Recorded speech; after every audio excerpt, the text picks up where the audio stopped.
it's Solomon 39 again, and welcome to the last episode of Iron.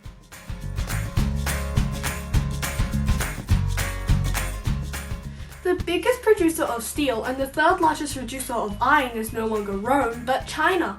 However, the roots of China's connection with iron goes back much further, to prehistoric times. The first archaeological evidence of iron in China dates to as far back as the Shang dynasty, dating from 1600 BCE to 1100 BCE. Back then, iron was largely sourced from meteorites reserved for nobility and often inlaid with precious metals and stones. However, the knowledge of how to work iron was developing. By the Warring States period, knowledge of the uses of iron and the demand locally led to a flourishing industry, as well as a shift towards using smelted cast iron for its superior hardness and ductility. Cast iron artifacts found in China were also found and dated to around 5 BCE in the modern province of Jiangsu, China, the earliest of its kind. Have you ever wondered how China has such a range of cuisine from fried rice to dumplings? It's all down to the many millennia of history China has had with cast iron cookware, pots, and woks. However, the most central part of Chinese food that makes it Chinese is wok hei. Wok hei is one of the most central parts of Chinese cuisine, and when translated into English, it means the breath of the wok. It's achieved by cooking food over open flames in a wok, speeding up the cooking process. Because of the wok's design and the materials that the wok is made out of, it's not only light but good at conducting heat and retaining it. This means that the wok can reach extremely high temperatures while cooking, which speeds up the reactions from the caramelization, where sugars in the food brown, giving it a sweet nutty flavor, and Maillard reactions, a reaction between amino acids and sugar, which gives wok hei its distinctive flavor and texture.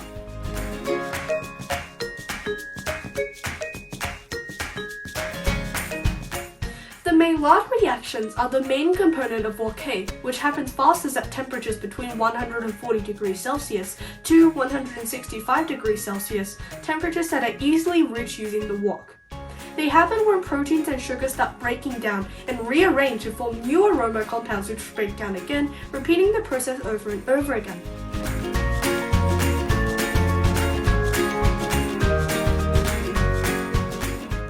Despite being used so much in cooking and baking, the Maillard reaction is extremely complex. Even though it was first discovered in 1912, research was not conducted until the 1980s. Another reaction, called caramelization, happens a little after the Maillard reactions, where the sugars in the food start breaking down, giving some foods a slightly bitter and nutty taste, which happens at temperatures equaling or exceeding 200 degrees Celsius. This is what gives Cantonese food and stir-fry that distinct taste, albeit one that takes years to master.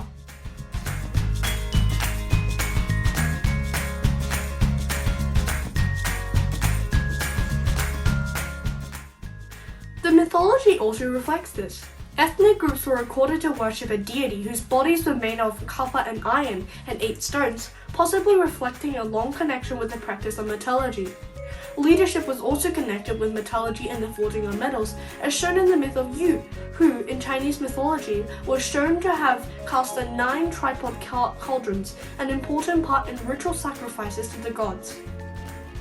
Though cast iron is comparatively brittle compared to raw iron and steel, the heat capacity and their ability to retain the heat made it possible for a wide range of cuisines to flourish in China, as well as developments in agriculture that stem from this discovery because of its superior strength under compressive conditions, and led to its use in agricultural instruments such as the plow, the hoe, sickles, and shovels.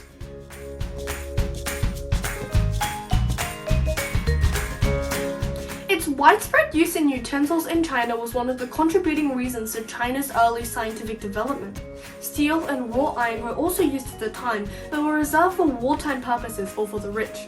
In the Qin dynasty, the iron industry saw rapid development as the Emperor of China, Qin Shi Huang, set up officials around the country, presumably to measure and regulate the quality of iron, as well as strengthen and consolidate the power held by the emperor and the treasury. The Chinese also found processes to convert the cast iron into raw iron and steel by heating the iron in a finery forge, which removed the carbon from the cast or pig iron and refined it into steel and raw iron in a process process known as decarbonization, where the cast or pig iron would be heated to high temperatures, causing the carbon to diffuse out of the iron, first at surface level, then eventually the rest of the metal, giving them the ability to manipulate the brittleness of the cast iron, as well as producing raw iron and eventually steel.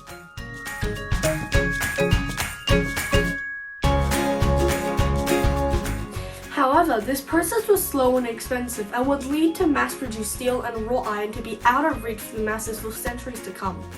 There are also accounts of a process similar to the Bessemer process used in 1088 and possibly earlier that was used with cast iron by blasting normal air instead of carbon monoxide by a contemporary known as Shenkuo. Eventually, the use of charcoal as a fuel to smelt the iron devastated the environment, as widespread deforestation was being conducted just to produce the fuel for the furnaces. To remedy this, the Chinese discovered bituminous coal, a more concentrated form of carbon derived from regular coal made by burning coal in the absence of air, forming a high-grade fuel with little to no impurities. Though many Chinese people now use steel, the majority of iron items in ancient China was mostly cast iron, as it was cheap and relatively easy to make, and steel was costly and expensive. So, what happened to steel production that made the material so accessible today?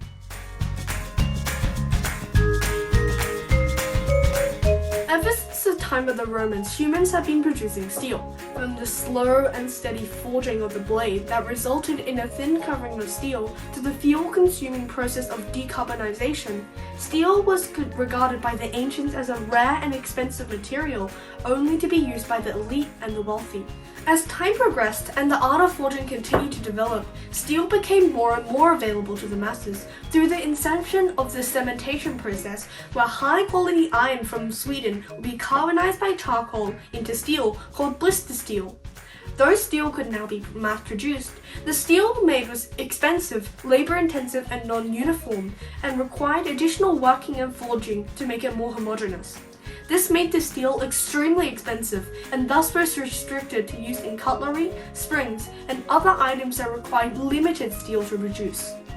Ship hulls, rails, and bridges were all built with a cheaper cast iron, which was cheaper but more brittle than steel, as well as being used for weaponry such as cannons for the Crimean War, which had started and formed the basis for modern steel making.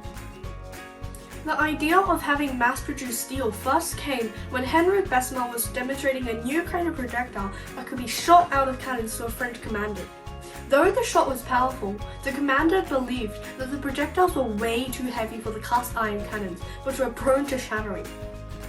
Though steel would not have this disadvantage, the steel produced at the time was expensive and was not fit to be used in the mass-produced weapons of the war.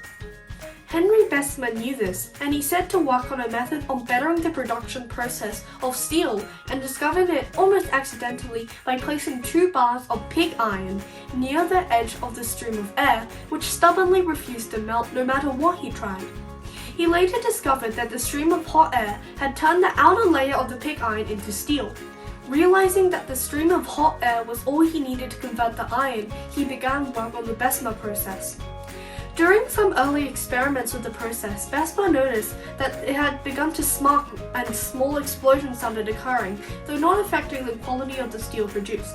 After a number of failed attempts to tame the reaction, Bessemer concluded that the reaction could not be tamed and that the best course of action would be to make a container that could contain the explosions without any of the iron spilling out.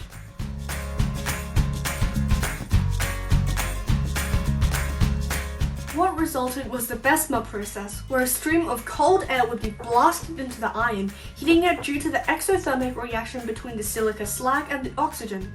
This, in turn, would remove the impurities from this iron and remove some of the carbon contained in it. Setting up his own factory, Bessemer's process crashed the market, changing a piece of steel from 40 pounds an imperial ton to 7 pounds, a dramatic improvement.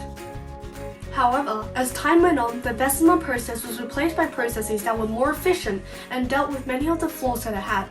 Nonetheless, the Bessemer process was an important stepping stone in making much of what we see today possible and ushered in the age of steel.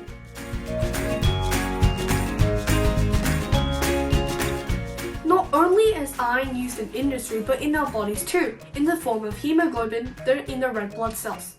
What hemoglobin does is carry the oxygen to the muscles and other parts of your body, as well as gathering the waste products in the blood and transporting them back to the lungs where they can be exhaled and free to do their job again. The iron contained in hemoglobin is in a form called heme, the most important part of the hemoglobin.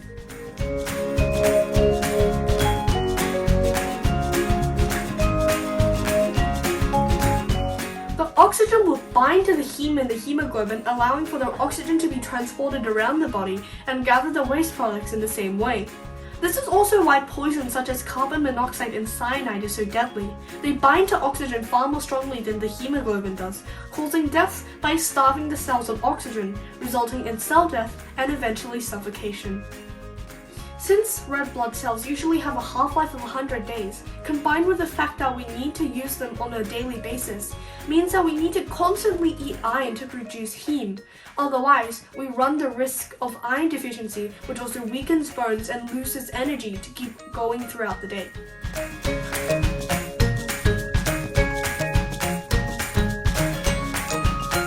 This is why we need to eat meat. The meat, along with other sources, contains iron, which we need to generate healthy red blood cells. This is also why vegetarians and vegans show a higher susceptibility to anemia or iron deficiency due to the low amounts of the bioavailable iron in their diets and various inhibitors of iron absorption in their diets.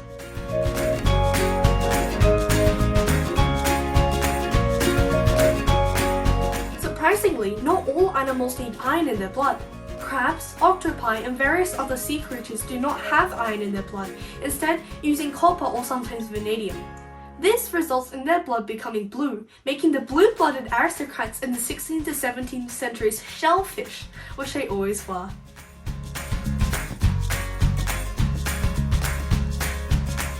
Iron is a fascinating mineral and element. Though it seems boring and mundane on the surface, the true nature of iron is hidden in the leaves of its history and chemistry in our buildings and in our veins. So the next time you take a breath, thank the iron in your blood that allows you to live comfortably and happily. Thank the steel structures that hold the tallest building for us. And thank the fact that we are able to reach ever greater heights, standing on the shoulders of iron, the mundane metal that has achieved so much yet started with so little.